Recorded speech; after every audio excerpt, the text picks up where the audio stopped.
আজ আমি আপনাদের সাথে এমন একটি পাহাড়ের পরিচয় করাবো যেই পাহাড়কে ঘিরে হাজার হাজার বছরের অনেক ইতিহাস লুকিয়ে আছে। স্ক্রিনে যেই বিশাল আকারের ভাঙাচোরা মূর্তিগুলো দেখছেন, এগুলো কোনো সিনেমার সেট নয়। পাহাড়ের চূড়ায় ছড়িয়ে ছিটিয়ে থাকা এই কাটা মাথাগুলোর রহস্য জানলে আপনি চমকে উঠবেন। এটি হলো তুরস্কের রহস্যময় নমরুদ পাহাড়ের সেই ভয়ঙ্কর রূপ। এই নমরুদ পাহাড়ের ইতিহাস নিয়ে যুগে যুগে অনেক রহস্য প্রচলিত আছে।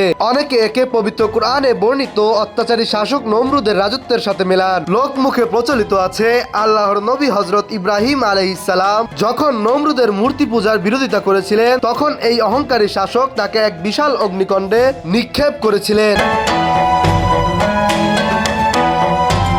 এই পাহাড়ে ছড়িয়ে থাকা ধ্বংসাবশেষ আর ভেঙে পড়া মূর্তিগুলো যেন ঠিক সেই নমরুদের অহংকার ধুলোয় মিশে যাওয়ার এক জীবন্ত ইতিহাস মনে করিয়ে দেয়। কিন্তু আপনি কি জানেন, ইসলামের ইতিহাসে এই ধরনের আযাবপ্রাপ্ত বা ধ্বংস হয়ে যাওয়া ঐতিহাসিক স্থানগুলো নিয়ে একটি বিশেষ নির্দেশনা রয়েছে। আমাদের প্রিয় নবী হযরত মুহাম্মদ সাল্লাল্লাহু আলাইহি ওয়াসাল্লাম এই ধরনের অভিশপ্ত বা আল্লাহর গজব নাজিল হওয়া স্থানগুলোতে যেতে এবং আনন্দ ভ্রমণ করতে কঠোরভাবে নিষেধ করেছেন। নবী সাল্লাল্লাহু আলাইহি ওয়াসাল্লাম ইরশাদ করেছেন, যদি কখনো এসব স্থান পার হতে হয় তবে যেন মানুষ কাঁদতে কাঁদতে এবং আল্লাহর দরবারে ক্ষমা চাইতে চাইতে দ্রুত সেই স্থান পার হয়ে যায়। এই পাহাড়কে ঘিরে আরেকটি অদ্ভুত এবং অলৌকিক ঘটনা প্রচলিত আছে।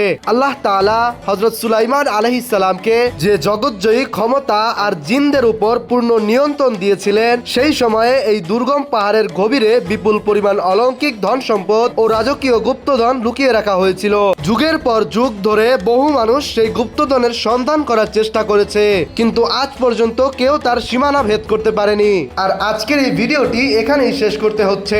এই ধরনের ঐতিহাসিক ভিডিওগুলো পেতে চ্যানেলটি সাবস্ক্রাইব অথবা ফলো করতে পারেন। দেখা হচ্ছে নতুন কোনো ভিডিওতে।